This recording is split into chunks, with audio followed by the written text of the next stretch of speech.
Assalamualaikum warahmatullahi wabarakatuh. Di tepi kota Zahidan, di mana keramaian pasar berbaur dengan harum rempah dan doa yang lembut terangkat saat senja tiba, terdapat sebuah bangunan besar yang dikenal sebagai kediaman terkaya almarhum Syed Usman. Rumah itu terbuat dari dinding tinggi, yang terbuat dari batu pasir dan kayu cendana.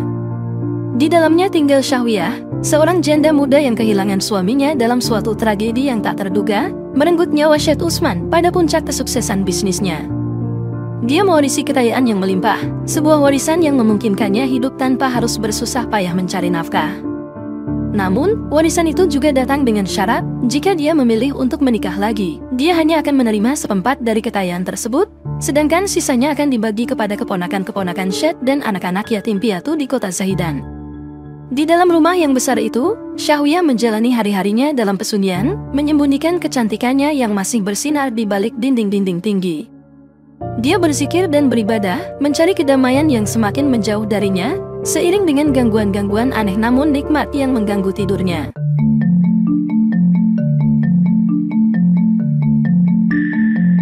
Di dalam keheningan malam, angin dingin Zahidan berbisik lembut melalui celah-celah jendela kamar Syahwiyah, membawa aroma cendana yang menenangkan jiwa. Di tengah ruangan yang luas, di antara dinding-dinding tinggi, Syahwiyah duduk dalam keheningan di tepi ranjangnya, pandangannya tertuju pada lukisan Syed Usman.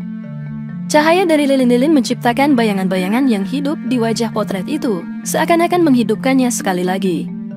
Syed, sudah 2 tahun kau meninggalkan kami, tetapi setiap malam, kau datang dalam mimpi-mimpi yang selalu menjadi misteri bagiku, gumamnya pelan, jari-jarinya menyentuh lembut kanvas lukisan tersebut.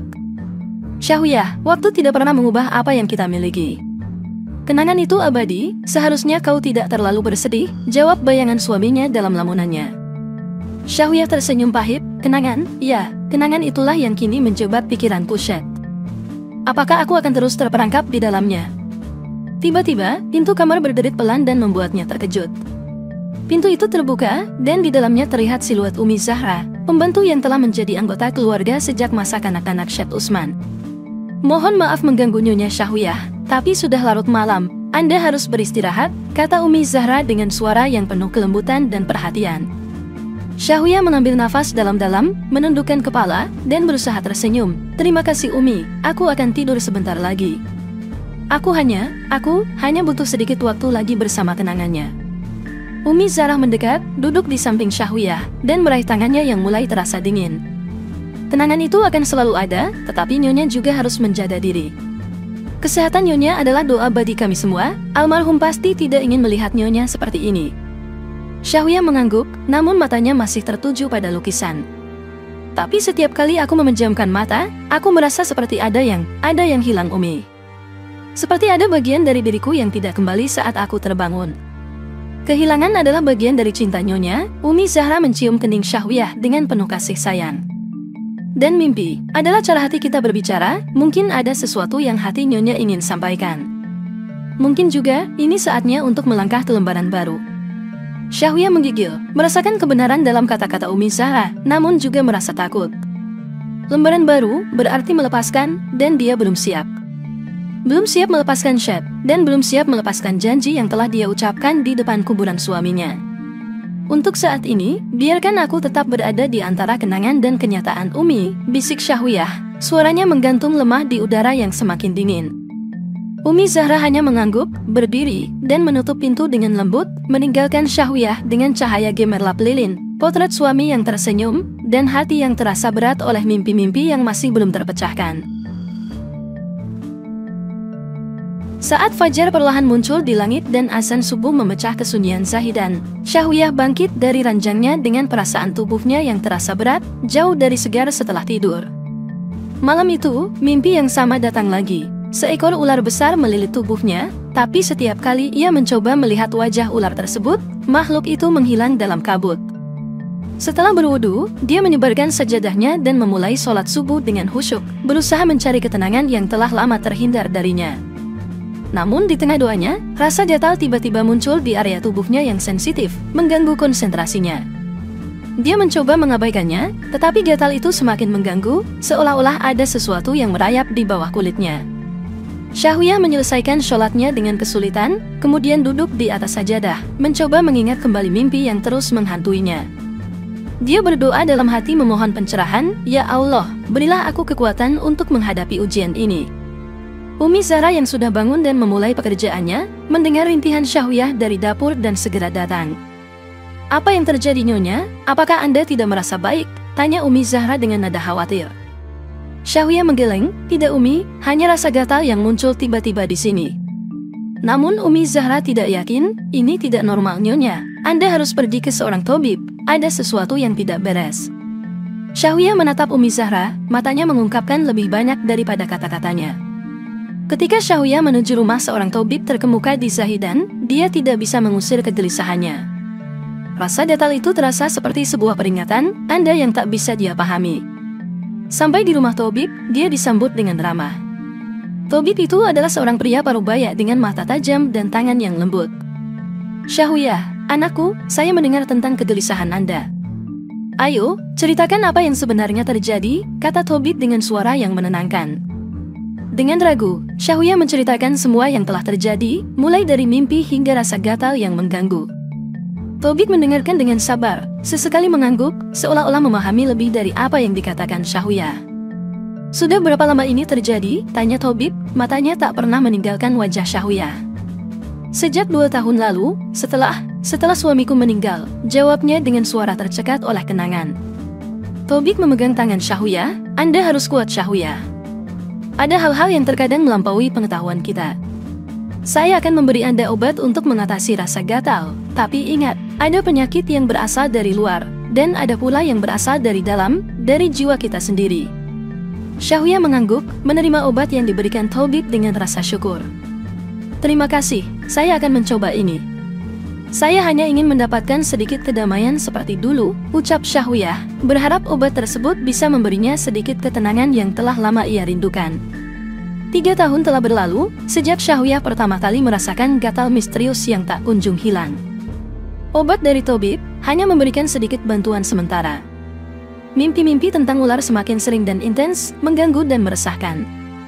Rasa gelisah menghantui hari-harinya, mengikis kedamaian yang seharusnya ia nikmati sebagai seorang janda kaya di Zahidan.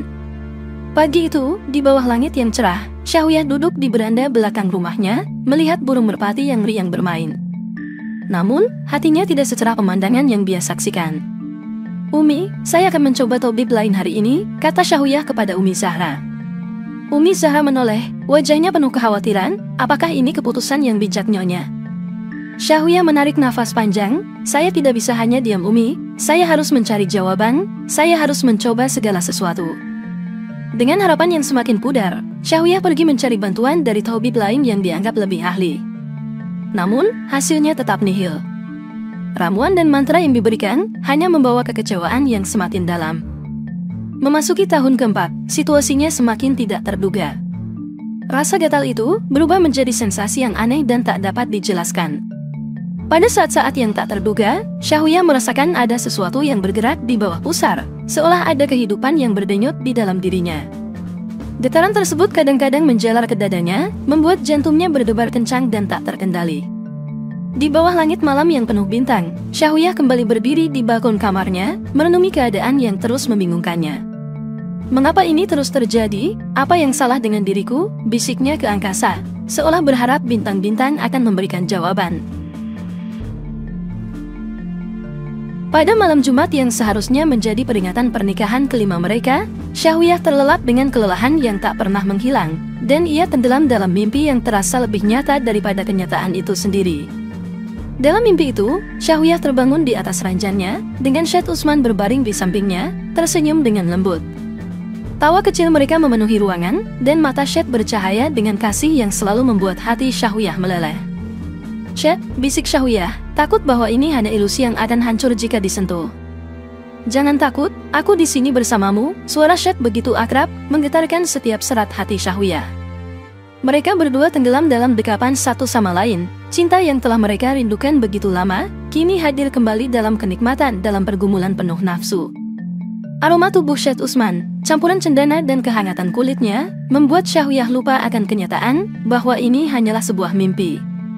Ketika dia bangun, matahari baru saja terbit, dan Syahwiyah segera beranjak untuk melakukan mandi wajib. Air yang mengalir di atas tubuhnya, seolah-olah mencoba membersihkan bukan hanya kotoran pada tubuhnya, tetapi juga pengalaman mistis yang memuaskannya.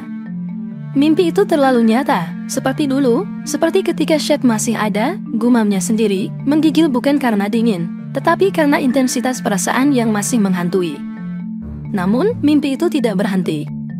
Selama 7 malam berturut-turut, Syed Utsman datang kepada Syahwiyah dalam mimpi yang semakin nyata. Awalnya, Syahwiyah merasa nyaman dan menikmati persetubuhan mereka, tetapi lambat laun, kenikmatan itu berubah menjadi keanehan yang semakin dalam. Energi dan kebahagiaan yang biasanya ia rasakan setelah tidur, kini hilang, digantikan oleh kelelahan yang mencekik. Pada malam berikutnya, ketika Syed Utsman muncul lagi dalam mimpi yang sangat nyata, Syahwiyah merasakan kehadiran yang lain. Napasnya berdebar kencang, bukan hanya karena pertemuan mereka, tetapi juga karena rasa takut yang kini tumbuh dalam dirinya. Ini tidak benar, saya merasa diawasi oleh Syed, kata Syahwiyah dalam mimpi itu, suaranya bergetar. Syahwiyah, kau selalu diawasi olehnya, tak perlu takut, jawab Syed Utsman dalam mimpi itu, seolah-olah menenangkannya. Namun, hati kecil Syahwiyah masih penuh ketidakpercayaan. Ketika dia terbangun, kelelahannya sekarang disertai dengan kecemasan yang merayap di hatinya. Dia merasa perlu mencari jawaban, mencari solusi untuk gangguan mistis yang tidak dapat dijelaskan ini. Dengan tekad yang kuat, Syahwiyah memutuskan untuk mencari bimbingan. Dia harus mengunjungi seorang ulama, mencari pemahaman yang lebih dalam tentang peristiwa gaib yang mungkin sedang mengganggunya.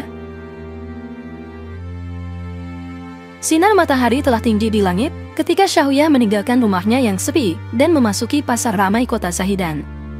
Dia berjalan melalui lorong-lorong penjual rempah-rempah dan kain-kain, tetapi pikirannya terus melayang jauh, mencari pemahaman di balik mimpi yang terus mengganggunya. Kota ini, dengan menaranya yang menjulang tinggi dan adzan yang menggema, memiliki banyak ulama yang berilmu. Syahwiyah menuju ke rumah ulama pertama, seorang yang terkenal dengan kearifannya. Dia berharap bahwa ulama ini bisa memberikan jawaban atas pertanyaannya. Rumah ulama itu sederhana, pintunya selalu terbuka bagi siapa saja yang mencari petunjuk. Syahwiyah duduk di hadapannya, dengan hormat ia memulai ceritanya. Assalamualaikum Syaikh, saya datang mencari pengetahuan tentang sesuatu yang mengganggu tidur saya, ujarnya. Waalaikumsalam, ulama itu menyambut dengan suara yang lembut, ceritakanlah apa yang mengganggu hatimu. Syahwiyah menceritakan semuanya, mulai dari mimpi yang terasa nyata, tentang Syed Utsman yang telah lama meninggal dunia, hingga rasa kelelahan yang tidak kunjung sirna, dan kecemasan yang tak dapat dijelaskan. Ulama itu mendengarkan dengan sabar, merenungkan kata-kata dengan bijak sebelum akhirnya berbicara, apa yang kau alami, mungkin adalah gangguan dari jin jahat. Jin memiliki tujuan tertentu, dan kadang-kadang menggoda manusia atas izin Allah. Lanjutkan ibadahmu, perbanyak zikir, dan selalu ingat Allah dalam segala hal. Namun Syaikh, aku sudah meluangkan seluruh waktuku untuk berzikir dan beribadah, kecuali hanya ketika buang hajat dan tidur. Syahwiyah memotong dengan nada yang penuh penekanan, rasa frustrasinya terasa dalam suaranya. Ulama itu menatapnya dengan penuh kasih sayang, terkadang, ujian datang bukan karena kekurangan amalan kita, tetapi untuk meningkatkan derajat kita. Perkuat hatimu, dan bersabarlah. Syahwiyah merasa bahwa ada kebenaran dalam kata-kata ulama itu, meskipun ia masih merasa ada sesuatu yang kurang. Dia berterima kasih dan pamit, beranjak menuju rumah ulama lainnya, dengan harapan mendapatkan penjelasan atau solusi yang berbeda atas keresahannya. Pertemuan dengan ulama kedua tidak jauh berbeda. Ulama kedua itu mengangguk-angguk saat mendengar ceritanya. Setelah Syahwiyah selesai berbicara, ulama itu berkata, ini bukanlah hal yang aneh di mata kita, terutama bagi yang memahami ilmu gaib. Mungkin ini adalah jin Islam yang tertarik oleh cahaya imanmu, karena zikir dan ibadah yang kau lakukan tanpa henti. Ruqyah bisa menjadi solusi untuk mengusir gangguan ini, dan saya bisa menyediakan ruqyah untukmu. Syahwiyah merasa lega, mungkin inilah jawabannya. Ia pun menyetujui untuk menjalani prosesi ruqyah yang dijalankan oleh ulama tersebut, dengan harapan akan mendapatkan kedamaian. Namun, malam itu mimpi yang sama kembali menghantui Syahwiyah. Kali ini, mimpi itu datang dengan intensitas yang lebih kuat, seolah menolak untuk pergi. Syahwiyah terbangun dengan tubuh yang berkeringat dingin, rasa lelah yang begitu mendalam, dan hati yang penuh dengan kekosongan. Kekosongan itu memutuskan untuk mencari ulama ketiga, seorang yang bijaksana yang selalu bekerja di sawah. Syahwiyah berpikir bahwa mungkin inilah orang yang akan memberikan jawaban atau solusi yang dapat mengakhiri keresahannya. Syahwiyah berangkat menuju tempat ulama ketiga, Abah Jailan, yang terpencil dari keramaian kota Sahidan. Abah Jailan tengah memberi makan ikan di perairan sawah dekat gubuk tempat ia tinggal. Dengan perasaan berat, Syahwiyah bersiap untuk menceritakan kisahnya sekali lagi. Mungkin ini adalah pertemuan terakhirnya untuk berbicara tentang mimpi dan kegelisahan yang telah menghantuinya. Abah Jailan, dari kejauhan tampaknya bisa melihat lebih dalam dari sekadar rupa fisik. Ia merasakan jiwa Syahwiyah. "Syahwiyah, aku telah merasakan perjalananmu," kata Abah Jailan dengan suara berat namun penuh kehangatan. "Silakan duduk dan ceritakan semuanya." Syahwiyah duduk di depan ulama tua itu, mengambil napas dalam-dalam, lalu mulai bercerita. Suaranya kadang-kadang goyah, namun tetap jelas. Setelah mendengarkan dengan penuh perhatian, Abah Jailan mengangguk perlahan dan berkata, "Kau telah mencari kesembuhan melalui zikir dan ruqyah, tetapi hatimu masih merasa gelisah. Mungkin jawabannya bukan dalam kesendirian dan pengasingan, melainkan dalam kembali ke kehidupan. Fitrah manusia mencakup interaksi, berbagi, dan mencintai sesama makhluknya. Jangan menyalahkan jin, dan jangan menyalahkan sang pencipta, tapi tanyakan kepada dirimu sendiri. Menikahlah, berbicaralah dengan penduduk desa, nikmatilah nyanyian burung di kebun, dan dengarkan bisikan rumput yang kau injak." Syahwiyah menatap Abah Jailan, kata-katanya meresap ke dalam hatinya. "Tapi Abah, aku khawatir. Aku telah membuat janji, dan aku takut kehilangan cinta lagi." Abah Jailan menyela, "Janji dengan manusia tidak boleh menghalangi janji dengan sang pencipta dan fitrah yang dia tetapkan untuk kita. Cinta yang kau rasakan untuk suamimu tidak akan pernah hilang, tetapi hidup harus terus berlanjut.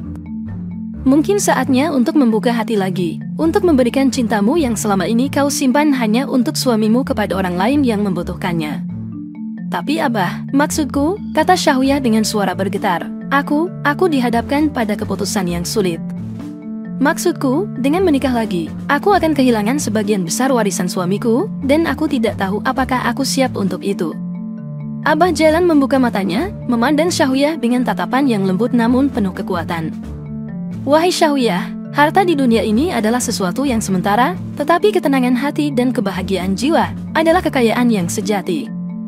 Jika menikah lagi dapat membawamu kepada ketenangan itu, apakah itu tidak lebih berharga daripada emas dan perak?" Air mata mengalir di pipi Syahwiyah, tapi kali ini bukan air mata kesedihan, melainkan air mata pencerahan. "Aku mengerti Abah, aku akan mempertimbangkan nasihatmu dengan hati yang terbuka." Dengan keberanian baru Syahwiyah berdiri, memberi hormat pada Abah Jailan, dan kembali ke rumahnya. Dia tahu keputusan yang harus diambil, dan meskipun jalan yang akan dihadapi mungkin penuh dengan ketidakpastian, dia kini merasa siap untuk menghadapi apapun yang akan datang. Syahwiyah mengamati langit subuh yang berwarna merah jambu, membiarkan cahaya pagi pertama itu menerangi wajahnya yang tenang. Keputusan telah diambil, hatinya yang selama ini terkunci dalam duka, kini terbuka untuk kemungkinan-kemungkinan baru. Dia berjalan melintasi pasar ramai di kota Sahidan, merasakan kegembiraan yang telah lama hilang. Pasar itu dipenuhi dengan suara tawar-menawar, tawa, dan kehidupan yang bergerak tanpa henti. Syahwiyah melewati pedagang yang sibuk, anak-anak yang bermain, dan penduduk kota yang berbicara satu sama lain. Di sini, di tengah keramaian dan warna-warni kehidupan, Syahwiyah menemukan dirinya tersenyum, sebuah senyuman yang telah lama hilang dari wajahnya. Ia melanjutkan perjalanannya menuju tepi kota, ke sebuah desa yang dipenuhi perkebunan hijau, di mana ia bisa mendengar nyanyian burung dan hembusan angin melalui pepohonan. "Nyonya Syahwiyah," terdengar suara memanggilnya. Syahwiyah berpaling, dan hatinya berdebar saat melihat Homar, seorang petani muda yang sering mengantarkan sedekahnya ke desa-desa. Homar tersenyum dengan tulus, membawa keranjang penuh buah-buahan segar dari kebunnya. "Nyonya, Anda terlihat berbeda hari ini," kata Homar dengan mata berbinar. "Ada cahaya di wajah Anda." Syahwiyah tersipu, "Hari ini, aku merasa menjadi bagian dari kehidupan ini lagi Homar. Aku bukan lagi hanya penonton." Homar mengangguk, kehidupan selalu berputar Nyonya Syahwiyah, dan setiap orang memiliki tempatnya dalam lingkaran itu. Kata-kata itu menggetarkan hati Syahwiyah. Ia memandang Homar, dan untuk pertama kalinya, ia mulai mempertimbangkan kemungkinan membuka babak baru. "Homar, maukah kamu duduk sejenak dan menikmati teh bersamaku?" tanya Syahwiyah dengan harapan.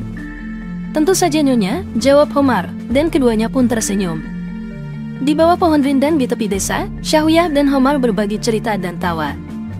Dengan setiap kata dan tatapan mata, Syahwiyah merasa luka lamanya semakin memudar, digantikan oleh kehangatan dan kedekatan yang hampir saja ia lupakan. Matahari muncul dari balik awan, menerangi hari yang baru, dan memperjelas jalan yang akan mereka tempuh. Dalam beberapa hari, sebuah keputusan besar telah diambil, dan dengan keberanian yang datang dari kedalaman hatinya, Syahwiyah melangkah menuju masa depan yang baru bersama Homar. Dalam gaun pernikahan sederhana, Syahwiyah terlihat memancarkan cahaya kebahagiaan yang sudah lama tak terlihat sejak kepergian Syed Usman. Homar memegang tangan Syahwiyah dengan lembut dan berkata, "Aku tahu, aku takkan pernah bisa menggantikan tempat Syed Usman di hatimu, tapi aku berjanji akan membuatmu bahagia dengan segala yang kumiliki." Syahwiyah menatap wajah Homar, melihat kejujuran dan kebaikan yang sama seperti yang pernah ia temukan pada Syed Usman. Hari-hari baru mereka tidak lagi dihiasi dengan dinding emas dan tirai, melainkan dengan dedaunan hijau dari kebun, dengan sungai yang mengalir di bawahnya. Mimpi-mimpi yang dulu mengganggu tidak pernah kembali, seakan dengan melepaskan sebagian dari harta masa lalunya. Syahwiyah merasa dibebaskan dari ikatan yang tak terlihat. Dalam sederhana kehidupan barunya, Syahwiyah menemukan hikmah yang tersembunyi, bahwa kekayaan sejati terletak dalam ketulusan hati, dan kadang-kadang, untuk menemukan ketenangan, kita harus berani melepaskan. Semoga kisah ini bisa menginspirasi kita semua. Wassalamualaikum warahmatullahi wabarakatuh.